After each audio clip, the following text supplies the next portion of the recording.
ये दो इमाम कहाँ के हैं? ভারত পশ্চিম বাংলার যারা মিডিয়া আছো, যারা বলছে এই দুজন মৌলবি কোথাকার, ইনারা পরিষ্কার করে আরবের নয়।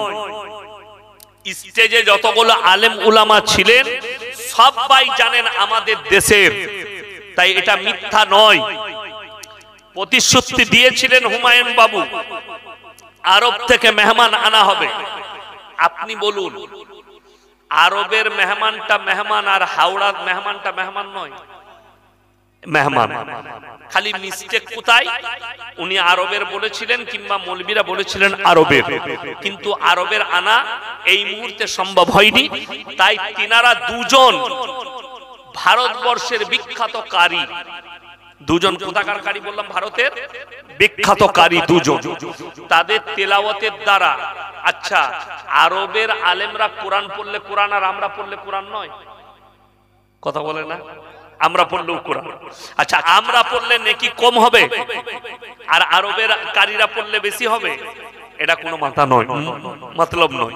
এরপর অনেকজন পোস্ট করছে যে আরবের ইমাম নয়, এরা বাস্তবই নয়। আমাদের দেশের দুজন বিজ্ঞ কারি, যোগ্যপূর্ণ কারি এবং কোন মাদ্রাসার শিক্ষক, একজনের বাড়ি মুর্শিদাবাদের দৌলতাবাদে আর একজন ভাইয়ের বাড়ি মেদিনীপুরে। আমি গুজরাটে যে মাদ্রাসায় পড়েছি, মেদিনীপুরের যিনি ছিলেন তিনি সেই মাদ্রাসায় পড়েছে। গত বছরে ফারেক হয়েছে কাফলেতা গুজরাটে। এবং বিখ্যাত কারিয়ারা এবং সৈয়দ লোক এবং আল্লাহওয়ালা, যাই হোক ইনাদের হাত দ্বারাই সেদিনে ফিতে কাটা হয়েছে। তো এতে দোষের কিছু নেই, তবে অজাতা বদনাম রটাবেন না। খালি মাথায় রাখবেন, যাদের দ্বারা উদ্বোধন হয়েছে ওরা কোনো সাধারণ লোক নয়, ওরা ভারতবর্ষের বিখ্যাত কারি এবং আলেম। আলেমদের দ্বারাই হয়েছে। তাতে ভারতের হোক আর উত্তরপ্রদেশের হোক আর আপনার ইউপির হোক আর মুম্বাইয়ের হোক সৌদির হোক, উদ্বোধন হলেই হচ্ছে। আচ্ছা বাবরি মসজিদ তৈরি হচ্ছে মুর্শিদাবাদ নদিয়ার মধ্যখানে, আপনারা খুশি না খুশি নয়? খুশি। আল্লাহ জানো ওই মসজিদকে খুব তাড়াতাড়ি হয়ে যায়, এই দোয়া আমরা সকলে করবো। জোরে বলুন ইনশাআল্লাহ। কেন? মসজিদ কার ঘর? আল্লাহর ঘর। অনেকজন বলছেন যে বাবরি মসজিদ নাম রাখতে হবে কেন? কথাটা বুঝতে পারেন? বাবরি মসজিদ অনেকজন বলছে যে ইউপিতে যে জায়গা দিয়ে আছে সেখানে গিয়ে বাবরি মসজিদ করলো না কেন? অনেকজনের প্রশ্ন, আমাকে মোবাইলে অনেকজন আমার বয়ান শুনে প্রশ্ন করেছেন যে আপনি বলুন উত্তরপ্রদেশে সুপ্রিম কোর্ট জায়গা দিয়েছে না দেয়নি বাবরি মসজিদ করা? দিয়েছে। আমাদের অনেক মুসলিম নেতা বলছে যে ওই জায়গায় গিয়ে মসজিদ করলো না কেন? তো এই 33 বছর তোমরা কি ঘোড়ার ঘাস কাটছিলে, তোমরা করলে না? কথাটা বুঝতে পারেননি? তোমরা এতদিন কি করছিলে? আজকে হুমায়ুন বাবু মুর্শিদাবাদে ভিত স্থাপন করলো আর তোমার মনে পড়লো যে ওইখানে করতে হতো, তা এতদিন তুমি কোথায় ছিলে? করনি কেন? এখনো জায়গা দিয়ে আছে, করো। কে মানা করছে? সরকার তো তোমাকে, কেন্দ্র সরকার বাধা দেয়নি, সুপ্রিম কোর্ট বাধা দেয়নি, তারা জায়গা দিয়েছে, তোমরা মসজিদ তৈরি করে নাও। তাহলে এতদিন তুমি করলে না? আর একজন তার জেলায় রাজ্যে, আসল কথা তা নয়, যাকে দেখতে পারি না তার চলনটাই বেকার। এখন হুমায়ুন বাবু উদ্বোধন করে দিলে মুর্শিদাবাদ নদিয়ার লোকরা এত টাকা দিয়ে মসজিদ করে দিবে, এখন তাদের কাছে লজ্জার বিষয় বলে তারা বিভিন্ন রকম কথা বলছে। যাই হোক, আমি বলবো মসজিদ যেখানেই হোক, যেমন আমি বলেছি এখনই আমার কাছে সাক্ষাৎকার নিল আপনাদের এলাকার একটা মিডিয়াওয়ালা এসেছে, আমি পরিষ্কার বললাম বহরমপুরে রাম মন্দিরের শিলান্যাস হয়েছে, হয়েছে না হয়নি? আমি তাদেরকে বাধাই দেবো ওখানে রাম মন্দির হোক, প্রত্যেক জেলায় একটা করে রাম মন্দির করুন, আমাদের কোনো আপত্তি নেই। কেন? কোরআনে আছে লাকুম দীনুকুম ওয়ালিয়া দীন, তোমার ধর্ম তোমার কাছে, আমার ধর্ম আমার কাছে। মন্দিরে আরতি হবে, মন্দিরে পূজা হবে, মসজিদে আজান হবে আর নামাজ হবে, এটাই তো ভারতের সংস্কৃতি। কোরআনে আছে কোন মানুষ যদি কোন মানুষকে হত্যা করে সে গোটা মানব জাতিকে হত্যা করলো। কোন মানুষ যদি কোন মানুষের উপকার করে সে গোটা মানব জাতির উপকার করলো। রাসূলের হাদিসে আছে, তোমরা দেখো না কোন জাতের, সে খ্রিস্টান হোক, হিন্দু হোক, দলিত হোক, আদিবাসী হোক, ক্ষুধার্ত হলে খাবার দাও, বস্ত্রহীন হলে বস্ত্র দাও, বিপদে পড়লে তার পাশে দাঁড়াও, তার ধর্ম দেখো না। এটাই হচ্ছে নবীজির আদর্শ। তাই একটা মোর সুদ খেয়েছে তার জন্য দোয়া করে তাকে জান্নাতে পাঠানো যাবে। অথচ কোরআনে আছে, আল্লাহ বললেন যারা হারাম জানার পরে সুদ খাচ্ছে তারা আল্লাহর সঙ্গে যুদ্ধ ঘোষণা করলো। যে আল্লাহর সঙ্গে যুদ্ধ ঘোষণা করলে এই মুমিন থাকতে পারে? কথা বলে না, কথা বলে না, জোরে বলুন। বলতে কষ্ট হচ্ছে না? সুদখোর বেশি আছে আপনার এলাকায়। আমি কেউ বাঁয়ে বোয়ানো বক্তা নয়। যদি কোনো সুদখোর আমার বয়ান শুনছেন, যদি হিম্মত থাকে, তোমার কোনো বাপের বেটা মৌলবি থাকে হালাল বলবে, তাকে স্টেজে নিয়ে এসো। সে বাপের বেটা মৌলবিকে বাই ক্যামেরা বলবো, সে খালি প্রমাণ দিবে হাদিস কোরআনের দ্বারা। আর কোরআন বলছে ওয়াহাল্লাল্লাহুল বাইয়া ওয়া হারামার রিবা, সুদকে হারাম করেছে আর ব্যবসাকে হালাল করেছি। রাসূলের স্পষ্ট হাদিস আছে, কেউ একবার সুদ খেলে নিজের জন্মদাতা মায়ের সঙ্গে 36 বার জিনা করার সমান পাপ করা হবে। নাউজুবিল্লাহ বলেন। তাহলে যে সুদ খাচ্ছে সে নিজের আপন জন্মদাতা মায়ের সঙ্গে জিনা করার পাপ করছে। যে সুদ খাচ্ছে সে আমার আল্লাহর সঙ্গে যুদ্ধ ঘোষণা করলে। আবার এই লোক জান্নাতে যাবার আশা করে কি করে? মদ খাওয়া হারাম না হালাল? হারাম। আমি করিমপুর থানায় দেখিয়ে দেবো মুসলমান মদও খায়, মদ বিক্রিও করে। ঠিক বললাম না ভুল বললাম? বাস্তব বললাম। শুধু তাই নয়, লটারি টিকিট হারাম না হালাল? আপনাকে করিমপুর বাজারে দেখাবো মুসলমান লটারি বিক্রি করছে আর মুসলমান লটারি কাটছে। ঠিক বললাম না ভুল বললাম? এই লোক জিন্দেগি ভর লটারি ব্যবসা করছে, অথচ জুম্মার দিনে ফাঁস কাতারে আতর লাগিয়ে নামাজ পড়তে আসছে। ঠিক বললাম না ভুল বললাম? বাপ নাম রেখেছে আতর আলী, বগলে গুয়ের গন্ধ। কথা বুঝতে পেরেছেন? বাপ নাম রেখেছে আতর আলী আর বগলে গুয়ের গন্ধ। কষ্টটা কোথায়? হারাম খাচ্ছে। শুনেলেন রাসূলের হাদিস, নবীজি বললেন যারা হারাম খাবে তাদের দোয়া আল্লাহ কবুল করবেন। আর তুমি আসল কথা কি জানেন? আমাদের দেশে দেখবেন মসজিদ মাদ্রাসার জলসা হয়, আদায় হয় না? হয় না? আমাদের বর্ধমান জেলার সব মাদ্রাসায় আদায় হয় না। আমাদের মাদ্রাসায় জলসায় আদায় হয় না। যে যা পারবে খুশি করে দাও। কৈথন মাদ্রাসায় জলসা হয়, আদায় হয় না। আমাদের বর্ধমানে বেশিরভাগ মাদ্রাসায় জলসায় আদায় হয় না। মুর্শিদাবাদ, নদিয়া, মালদা ফালদা মাদ্রাসার আদায় হয়, হয় না? হয় না? এখন আপনারা আমার সামনে শ্রোতা, আমি বক্তা। আপনারা আমাকে মোবাইলে দেখেছেন, আমি কিন্তু সবাইকে চিনি না। চিনি না। আপনারা খালি আমার দিনী ভাই, এতটুকু চিনি। একজন সুদখোর এখন মহসিন ভাই আদায় করছিলেন না মসজিদে চাইছিল, একজন সুদখোর এসে 2000 টাকা দিয়ে গেল। মহসিন ভাই তো আর জানে না মালটা কি, সে সুদখোর।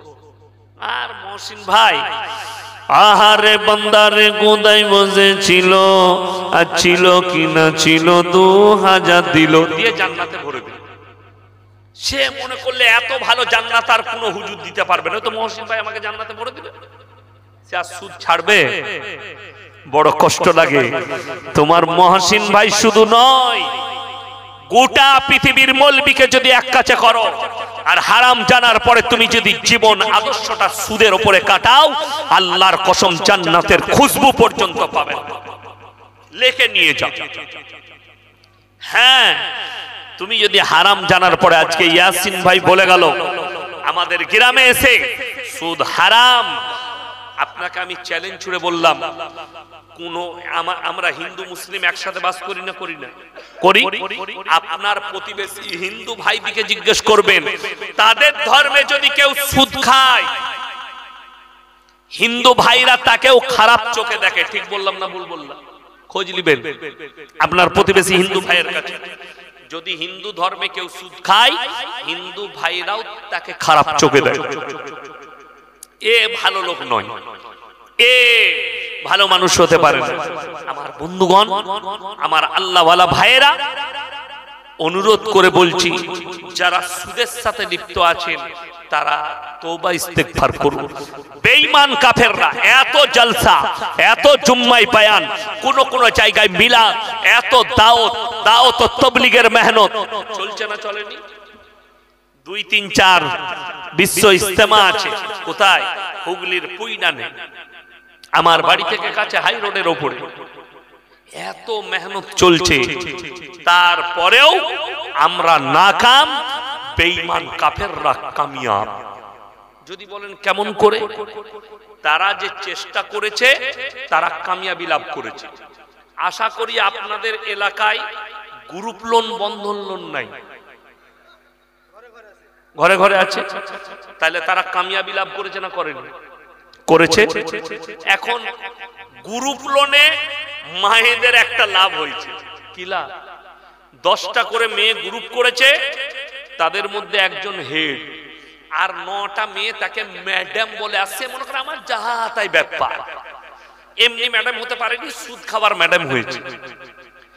বড় কষ্ট লাগে। আমার মায়েরা শোনো, যারা আমার বাপের বয়সী বসে আছেন তারা ইমানদারির সঙ্গে বলবেন।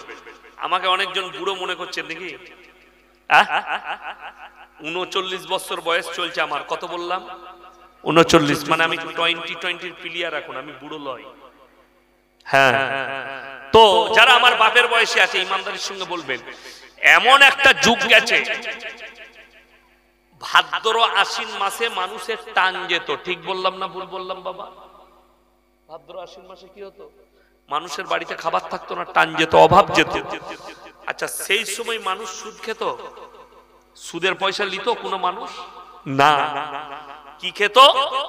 খুদ খেত। খুদ। খুদ মানে বুঝেন আপনারা? ধানের খুদ। চাল পাচুরার পরে, চালটাকে পাচুরার পরে যে খুদটা বের হতো, ওইটা খেত তারা ফুটিয়ে। আমার আব্বাজি বলেন, আমার আব্বাজিকে চিনেন আপনারা? মোল্লা শওকত আলী মাজাহিরিকে। হ্যাঁ, উনি আমাকে বলতেন যে ভাই বাবা, এমন একটা সময় গেছে আমার মারা খুদ ফুটিয়ে খাইয়েছে, তখন মানুষের বাড়িতে খাবার থাকেনি, তারপরও তারা সুদের পয়সা নেয়নি, তারপরও তারা সুদের টাকায় ভরসা হয়নি। আর আজকে কি বললেন? বিপদ শুনেলেন কিভাবে নিজের পায়ে মহিলারা, মুসলিমরা কুড়ুল মারছে। বিটি পাস করেছে কিসে? 8 থেকে 9-এ উঠেছে, না হলে 9 থেকে 10-এ উঠেছে। কত রোল নম্বর? বলছে 2। দারুণ নম্বর। নানিকে বলছে, নানি আমার 2 রোল নম্বর, আমি সেকেন্ড হয়েছি। হ্যাঁ নানি, এরপর আমাকে কিন্তু একটা মোবাইল লাগবে। আদর করলে, ও হ্যাঁ হ্যাঁ হ্যাঁ তোমাকে দেবো। নানির কাছে পয়সা নেই, গরিব মানুষ, করবে কি? বলে চিন্তা নাই তো। গ্রুপ লোন নিয়ে ওই সুদের টাকা নিয়ে মোবাইল কিনে দিয়েছে। লাভ নাকি? কষ্টটা কোথায় জানেন? আমার গ্রামে প্রতি মাসে একজন মহিলা এলো, বয়স্ক, আমি ঘুমাচ্ছি ফজরের পরে, জলসায় রাত জাগা আছে। আমার স্ত্রী আমার পাশে এসে বলল, অমুক জন ব্যক্তি এসছে গো, অমুক মা টাকা চাইছে, ওষুধ কিনবে। আমি বললাম পকেটে আছে, 200 টাকা বার করে দিয়ে দাও। কত চাইছে? বলে 200। দিয়ে দাও, পকেটে আছে। জ্যাকেট থেকে বার করে দিয়ে দিয়েছি, চলে গেল। পরের মাসে আবার এসছে, তারপরের মাসে আবার এসছে। তো আমার একজন বন্ধুকে আমি বললাম যে ওই মেয়েটা অসহায়, তো বড় লোক, কিছু দান করার হলে ওষুধ কিনে ওকে দিবি। বলে কে বললে তোমাকে যে ওষুধ লাগে? না তো। তবে বলে টিভি কিনেছে গ্রুপ লোন নিয়ে, ওই লোনের টাকা সুদটা মিটাই তোমার টাকা নিয়ে। আমি বললাম তোবা তোবা তোবা। পরের মাসে ঠিক এসছে, আমার গিন্নি বললে আবার এসছেন উনি। আমি বললাম কই, ডাকো চাচিকে। চাচি কি হয়েছে মা? বলছে বা ওষুধ লাগে গো প্রতি মাসে। আমি বললাম ক টাকার? বললে 1500 টাকা। আমি বললাম প্রতি মাসের ওষুধ আল্লাহর কৃপায় আমি কিনে দেবো, তোমার খালি ওই কাগজটা নিয়ে এসো, ডাক্তারি প্রেসক্রিপশনটা নিয়ে এসো, আমি এনে দেবো পুরো ওষুধটা, তোমাকে কোনো জায়গায় টাকা চাইতে হবে না। সেই দিন যে সে গেইছে, আজও মাল কাগজ নিয়ে আসে। 7 মাস হতে চলল। আমার গিন্নিকে বললাম, বুঝতে পেরেছো, আমার রাত জাগা, কোরআন হাদিস শোনানো, মানুষ হালাল টাকা দিয়েছে, ও হারামখোর আমার টাকা নিয়ে সুদ মিটাচ্ছে। অথচ বাড়িতে কি কিনেছে? টিভি। আমি কেন বলছি জানেন? আপনারা বলবেন মৌলী সাহেব আপনার বাড়িতেও টিভি আছে। আল্লাহর কসম খেয়ে বলছি, কোন বাপের বেটা প্রমাণ করাতে পারবে না আমার বাড়িতে টিভি আছে। টিভি আমার বাড়িতে নেই। টিভি দেখার সময় আমার বিবিরও নেই, আমারও নেই, আর নেশাও নেই যে টিভি দেখতে হবে। আমি খেলাধুলা দেখি না, কোনো কিছু। আমি জীবনে খেলাধুলা করেছি দেখি না। এই রাতে যেতে যেতে মোবাইল ঘাঁটি, সারাদিন আমাকে মোবাইলে পাবেন না, আমি ফোন রিসিভ করি না সহজে। সারাদিন মাগরিবের পর থেকে সারা রাত পাবেন। যতক্ষণ গাড়িতে এখান থেকে যাব, আমার বাড়ি যেতে ফজর হয়ে যাবে, সারা রাত ফোন করুন, আমি রিসিভ করব, কথা বলবো। আমার আমেরিকার বন্ধু আছে, অনেকজন চাকরি করে, রাত্রে কথা বলি। তাদের দিনের বেলা, আমাদের রাতের বেলা। আমি রাত্রে কথা বলি, দিনের বেলায় কথা বলি না। আমার দুঃখের বিষয় হচ্ছে যে প্রত্যেক বাড়ি বাড়ি বেঈমান কাফেররা সুদ ঢুকিয়ে দিল। আপনার জানা আছে, আমার মা বোন, একটা মা লোন নিয়েছে, বন্ধন লোন, 1 মাস টাকা দিতে পারেনি। হারামখোর অফিসার রোজ ওর ঘরে গিয়ে চা খেয়ে যাচ্ছে। ঠিক বললাম না ভুল বললাম? সকালবেলায় চলে আসছে, খালা তো ভয়ে ডিম সিদ্ধ আর চা করে দিচ্ছে। আজকে হলো না, 5 তারিখে দেবো, তাকে ডিম সিদ্ধ আর চা। আমি তো মোবাইলে দেখছিলাম, এই লোনের টাকা তুলতে নিয়ে এসে একজন মিটাতে না পেরে, টাকা মিটাতে পারে না, তার বউকে নিয়ে পালিয়ে গেছে। যা বুঝে কর। কত সুন্দর পরিবেশ। নাউজুবিল্লাহ। আপনি হারামের উপরে ভরসাশীল হচ্ছেন।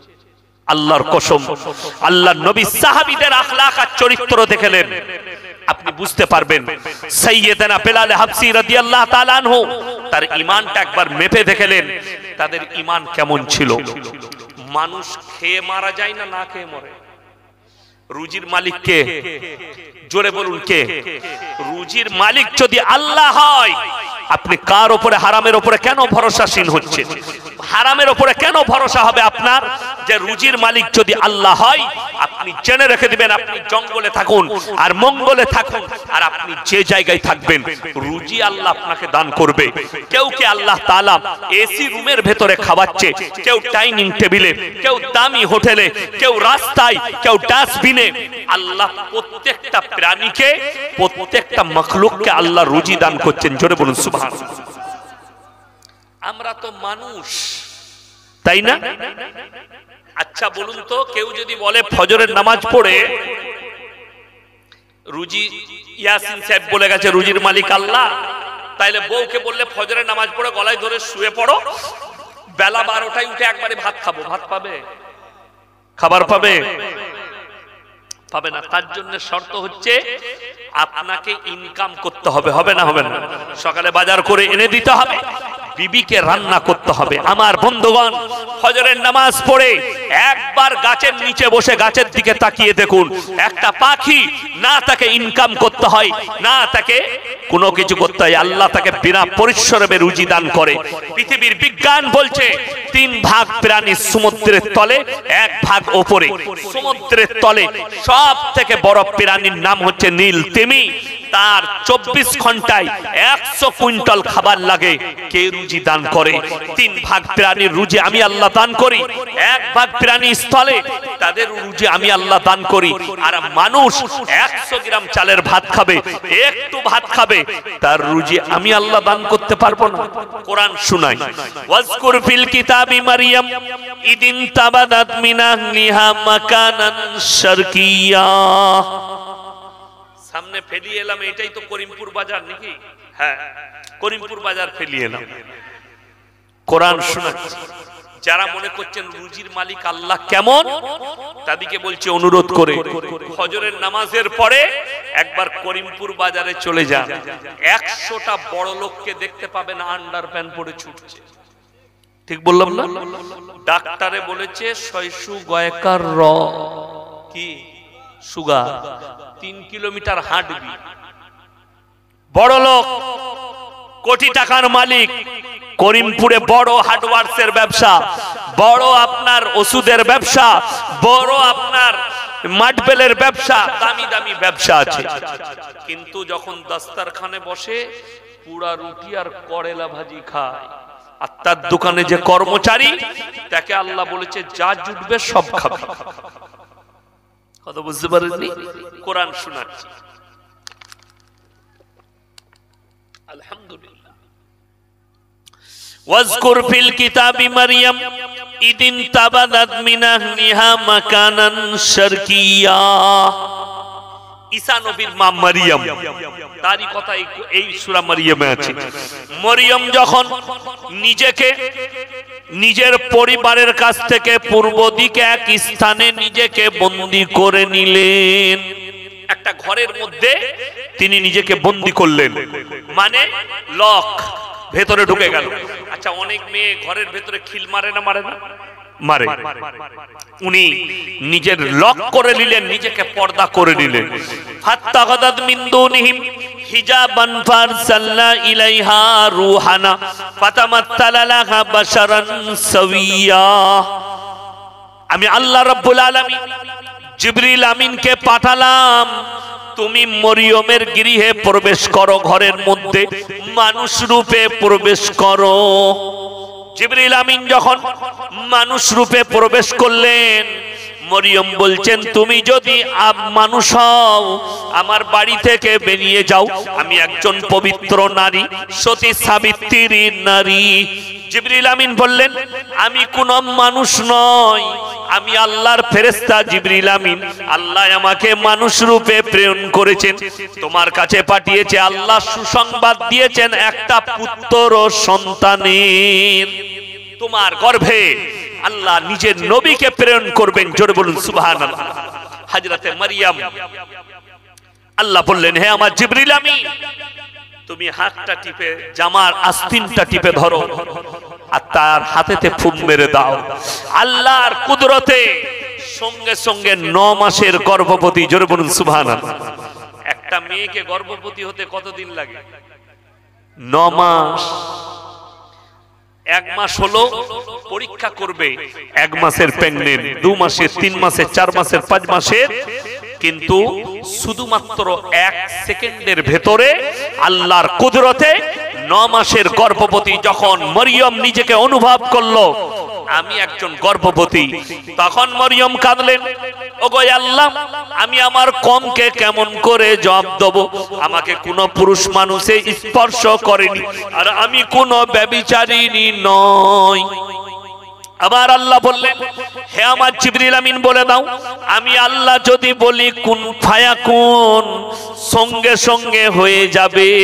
আমার আল্লাহর বলার অপেক্ষা সঙ্গে সঙ্গে পৃথিবীতে সেটা হয়ে যায়। ওগো আল্লাহ আমি আমার কওমের মানুষকে কি জবাব দেব? আল্লাহ বললেন হে মরিয়ম শুনে নাও, তুমি বলবে আমি রোজার মান্নত করেছি, আমার কথা বলা যাবে না। এই ঘরের মধ্যে যখন গৃহবন্দী আর প্রেগন্যান্ট, পেটে বাচ্চা, জানেন খাবার কোথা থেকে আসছে? জান্নাত থেকে। জোরে বলুন সুবহানাল্লাহ। আল্লাহ জান্নাত থেকে খানচা পাঠাচ্ছেন। হযরতে জাকারিয়া বলছেন ক্বালা ইয়া মারইয়ামু আন্না লাকি হাদা, ওগো মরিয়ম তোমার কাছে এতগুলো ভালো মন্দ আশ্চর্য খাবার কোথা থেকে আসছে? মরিয়ম উত্তর করলেন ক্বালাত হুয়া মিন ইনদিল্লাহ ইন্নাল্লাহা ইয়ারযুকু মান ইয়াশাউ বিগাইরি হিসাব। আল্লাহ যাকে ভালোবাসেন, আল্লাহ যাকে পছন্দ করেন তাকে বেশুমার রিজক দান করেন। কোথা থেকে দেব, কেমন করে দেব, আমি আল্লাহ ছাড়া পৃথিবীর কেউ জানে না। এটা কোরআন। আমি আল্লাহ ছাড়া পৃথিবীর কেউ জানে না। আপনি পৃথিবীর যে কোনো কিনারায় থাকুন, আপনার যেখানে যতটা রুজি মেপেছে আপনি ততটাই পাবেন। আমি তো বাড়ি থেকে নিয়ত করেছিলাম করিমপুরে যাব, দুটো রুটি খাবো। ভাই আমাকে বলেছিল হুজুর কি খাবেন, আমি বললাম রুটি করবেন, রুটি খাবো। রুটিও করেছে, যথেষ্ট ব্যবস্থা করেছে খাতিরদারি, কিন্তু আল্লাহ আমার রুজি মাপেনি। এইটাই আছে ডাবের জল। কিসের জল বললাম? ডাবে। রাস্তায় আস্তে আস্তে আমার দুবার পেট খারাপ হয়ে পায়খানা হলো, তার মানে আল্লাহ আমার রুজি এখানে মাপেনি। কি মেপেছে? শুধুমাত্র ডাবের জল খেয়ে তুমি বাড়ি যাবে। আল্লাহর কসম, এইটাই হচ্ছে আল্লাহর কুদরত। রাত্রে বেলায় আপনি ভেবেছেন কাল সকালে আমার বাড়িতে জলসা শুনতে মেহমান এসছে, আমার বিয়ে এসছে, জামাই এসছে, সকাল বেলায় মুরগির মাংস দিয়ে জামাইয়ের সাথে ভাত খাবো, বিয়ের সাথে ভাত খাবো। আল্লাহর কসম, তোমার রুজি যদি হসপিটালে থাকে তুমি আর বাড়িতে খেতে পাবে না। তার নাম কি? আল্লাহ। ওই ছোট রুজির মালিক সকলে বলুন কে? আল্লাহ। আপনি করিমপুর বাজারে সবজি বিক্রি করুন, হালাল রুজি। 200 টাকা আলু বিক্রি করে ইনকাম করেছেন 200 টাকা, সারা দিনে 300 টাকা। আপনি সন্তানদের পেছনে 300 টাকা খরচ করে দিলেন। হাদিসে আছে যারা নিজেদের সন্তানদের মুখে হালাল খাবার তুলে দিবে তারা নেক সন্তান হবে, যারা হারাম খাবার তুলে দিবে সেই সন্তান কোনোদিন নেক হতে পারে না। এটা রাসূলের হাদিস। আপনি আপনার সন্তানের মুখে দেখুন, আপনি মারা গেছেন কিন্তু বেটা চায়ের দোকানে গর্ব করে বলবে আমার আব্বা আমাদিকে কিছু দিয়ে যেতে পারুক আর না পারুক, জীবনে কোনোদিন হারাম খাওয়াইনি, হালাল খাইয়ে মানুষ করেছে। ইমানদারির সঙ্গে বলুন তো, একটা সুদখোর মারা গেলে তার বেটা কখনো গর্ব করে বলতে পারবে যে আমার আব্বা সুদ করে, সুদ খেয়ে সম্মানের সাথে আমাদিকে বড়লোক করে দিয়ে গেছে? কোন সুদ করে বেটা বলতে পারবে আমার বাপ সুদ করছিল? কিন্তু সমাজের লোক জানে তার বাপ সুদ করে। সে কোনোদিন নিজের বাপকে নিয়ে গর্ব করতে পারবে না। সে কোনোদিন, যার ছেলে মদের ভাটিতে জীবন কাটিয়ে মারা যাবে, সে কখনোই গর্ব করতে পারবে না আমার সন্তান নেক ছিল। লোকের কাছে বলতে পারবে না, গর্ব করতে পারবেন। আপনি এমন এক কাজ করে যান আপনার সন্তান যেন গর্ব করে আমার বাপ ইমানদার ছিল, জীবনে হারাম খায়নি, হালালের উপরে জীবন কাটিয়েছে। আমার মা বোন, আপনি স্বামীর ইনকামের উপরে সন্তুষ্টি প্রকাশ করুন। স্বামী তুমি আমাকে হালাল খাবার দাও, সেটা শাক ডাল হোক হালাল দাও, সেটা আলু ভাত হোক হালাল দাও, হারাম কাজ করো না। এখানে যদি কোনো মা থাকেন, তোমার স্বামী যদি সুদ খায়, তার অনুরোধ করে তার পায়ে হাত দিয়ে বলো, পায়ে তেল দিয়ে হাত বুলিয়ে বলো, হে আমার স্বামী হারাম খেও না, সুদ খেও না, সুদ থেকে দূরে সরে যাও। তোমার স্বামী যদি লটারির ব্যবসা করে তাকে নিষেধ করো, হে আমার স্বামী এই হারাম ব্যবসা করো না, হালাল কোনো ব্যবসা করো। আচ্ছা আপনি বলুন তো, যে লটারি বেচছে তার সম্মান বেশি না যে সবজি বিক্রি করছে তার সম্মান বেশি? তার সম্মান বেশি সমাজের বুকে। আজকে দুর্বলতাটা বলে দিই আমাদের কোথায়, ইসলাম কোনখানে শেষ হচ্ছে বলে দিই। আপনি দেখতে পাবেন করিমপুর বাজারে একটা এতিমের ছেলে, মা নাই বাপ নেই, রাস্তায় ভিক্ষা করে খায়, করিমপুর বাজারে ভিক্ষা করে। আমাদের মতো মলবি না হলে একটা চাচা তার পকেটে হাত ভরে 10 টাকা পকেট মার করেছে, তাকে সমাজের লোক বেঁধে পিটাই না? পিটাই না? পিটাই। চোর, পকেট মার। দুঃখটা কোথায় জানেন? পেটের জন্য 10 টাকা চুরি করেছে, পকেট মার। তাকে অন্যায় বলে তাকে গাছে বেঁধে পিটাচ্ছ। আর আমাদের সমাজে যারা লাখ লাখ টাকা কমের আর গরিবের লাখ লাখ টাকা মেরে নিচ্ছে, তাদেরকে আমরা স্টেজে ডেকে সংবর্ধনা ফুলের মালা দিয়ে হাততালি মারছি। আজকে কষ্ট, মসজিদ মাদ্রাসা জলসা হয়, আদায় হয়, মসজিদে কোন সুদখোর যদি 50,000 টাকা দেয়, তার জন্য দোয়াটা আলাদা করে হুজুররা, ঠিক বললাম না? আর একটা লোক 10 টাকা দিয়েছে, 10 টাকা সুবহানাল্লাহ আল্লাহ কবুল করুক, ফেলি দিলে, ঠিক বললাম না? অথচ যে লোকটা 10 টাকা দিচ্ছে সেই লোকটা হালাল টাকা দিয়েছে। আর আমি বলে যাচ্ছি, কেউ যদি হালালের 10 টাকা দেয় আর কেউ যদি 10 কোটি হারামের টাকা দেয়, আল্লাহর কসম আল্লাহর কাছে 10 টাকাটা মকবুল হবে, 10 কোটিটা মকবুল হবে না। কষ্টটা তো ওইটা। আজকে আমাদের লোক ব্র্যান্ড চিনতে পারেনি। ব্র্যান্ড মানে বুঝে, এই যুবকরা বুঝে ব্র্যান্ড একটা জিনিস। এই মোবাইলটা কি গো, ওরে বাপরে ব্র্যান্ডেড কোম্পানি, বলে না বলে না, ব্র্যান্ডেড কোম্পানি। আমি বলে দিই, আজ থেকে 4 বছর আগে আমি হায়দ্রাবাদে জলসা করেছিলাম। কোথায় বললাম? হায়দ্রাবাদ, তেলেঙ্গানা, হায়দ্রাবাদে। ওখানে যারা বোরকাওয়ালা আছে, বোরকা ব্যবসা করে, ওনারা দাওয়াত দিয়েছে। তো আমার বন্ধু জলসা 11টায় শেষ হয়ে গেল, টাউনের জলসা। আমাকে একজন গাড়ি করে চাপিয়ে নিয়ে গেল, চলুন চারমিনারে নিয়ে যাব। গেলাম, প্রচুর ভিড়, বিভিন্ন রকম জিনিস বিক্রি হচ্ছে। তো একটা ছেলেকে দেখলাম, মুসলিম ছেলে, ঠেলা গাড়ি করে ঘড়ি বিক্রি করছে, হাত ঘড়ি। একটা ব্ল্যাক কালারের ঘড়ি আমার পছন্দ হলো। আমি বললাম, ভাই কিতনা রুপিয়া कीमत? बोले हजरत 200। আমরা 150 में मिलेगा? बोले ले लीजिए। আমি 150 টাকায় ঘড়িটা নিলাম, ভালো লাগলো, হাতে পড়ে নিলাম, শুয়ে রইলাম। ফজরের নামাজ পড়ে ওই ঘড়িটা পড়ি আমি আমার দুর্গাপুর কাজী নজরুল ইসলাম এয়ারপোর্টে নামলাম। ড্রাইভার আমাকে রিসিভ করলো, গাড়িতে চাপলাম। আমার জলসা ছিল ধুলিয়ানের কাছে, চলে গেলাম ডাইরেক্ট সেখানে। জলসায় আমি ঘড়ি পড়েই আছি। আমি বললাম, এ মুসলমান ভাইরা, তোমরা কি ব্র্যান্ড চিনো? বললে একদম অবশ্যই। আমি বললাম, ভাই আমার হাতের ঘড়িটার দাম কত? একজন বলল, হুজুর 26,000 টাকা। একজন বলল, হুজুর 15,000। একজন বলল 1500। একজন বলল 2500। একজন বলল 1200।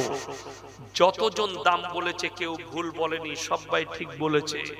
কেন বলুন তো? যে 26,000 বলেছে সে মনে মনে ভাবছে ইয়াসিন সাহেবের মতো বক্তার হাতে ঘড়িটা যখন আছে, ঘড়িটা কুমা হতে পারে, ঠিক কি না? লোকটা দামি মানে ঘড়িটা দামি।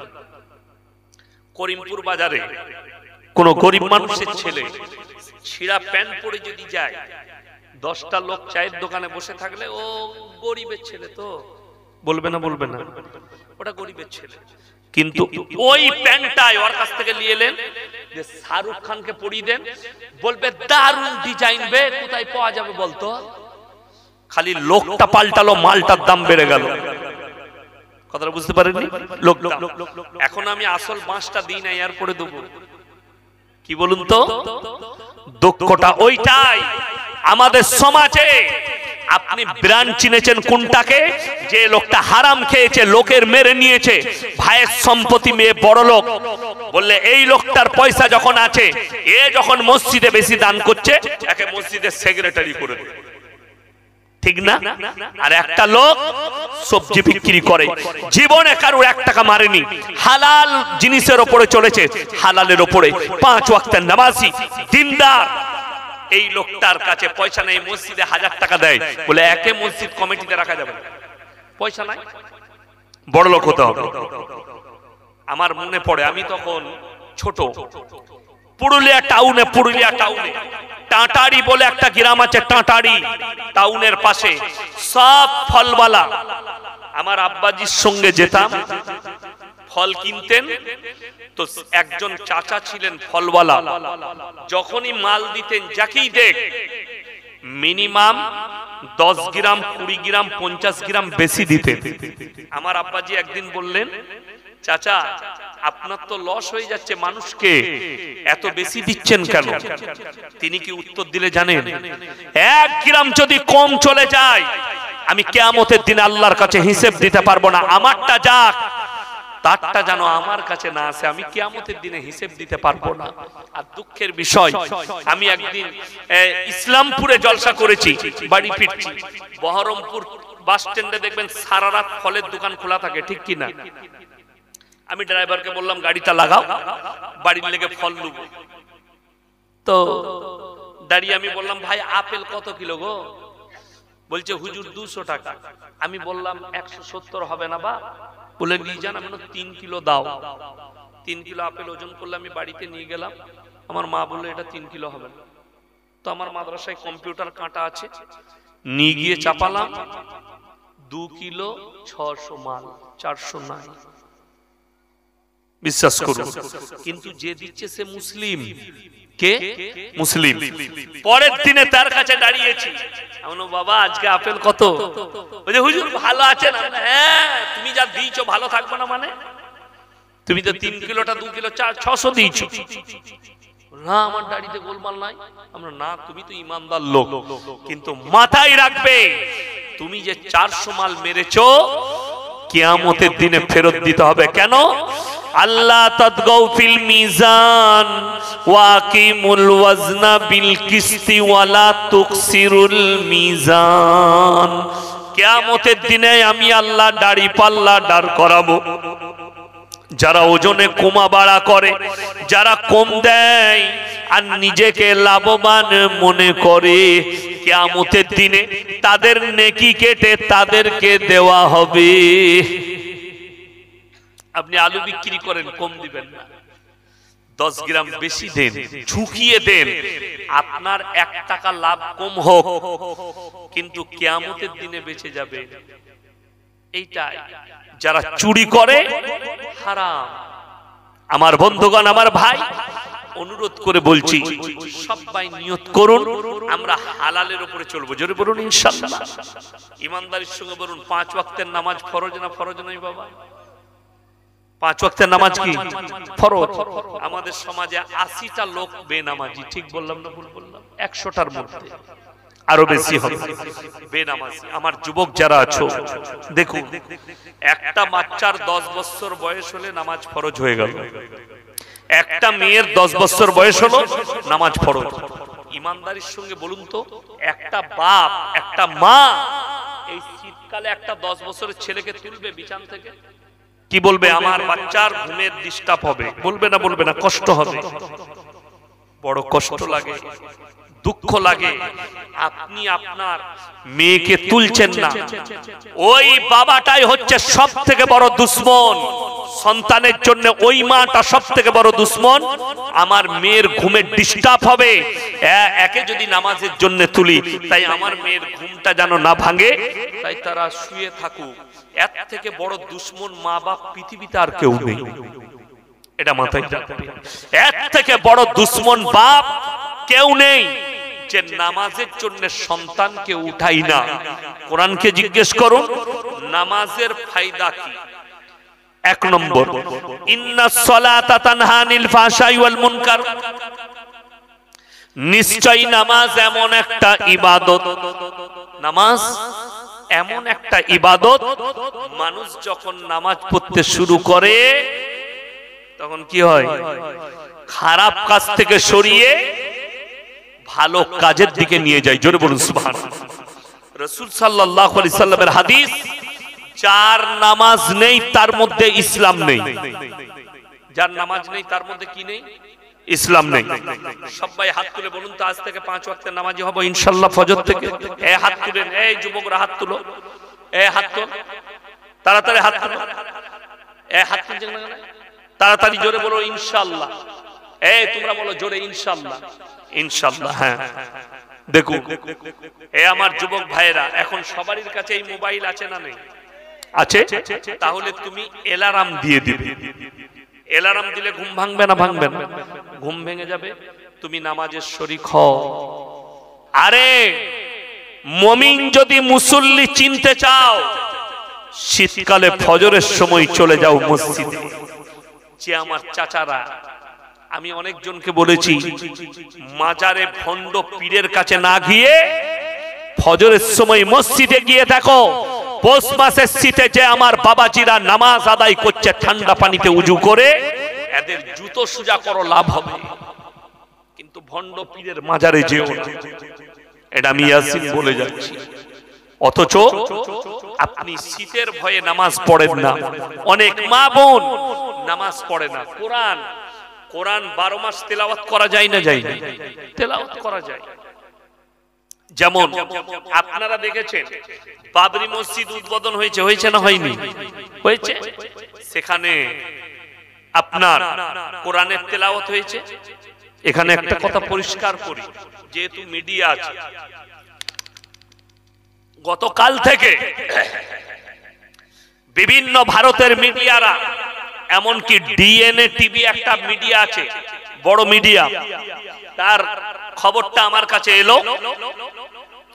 আমার একজন কাছের মানুষ আছে, মোল্লা ইউসুফ, ভরতপুরে বাড়ি, জমিয়তের কোনো দায়িত্বে আছে, তার সাথে আমি কথাও বললাম।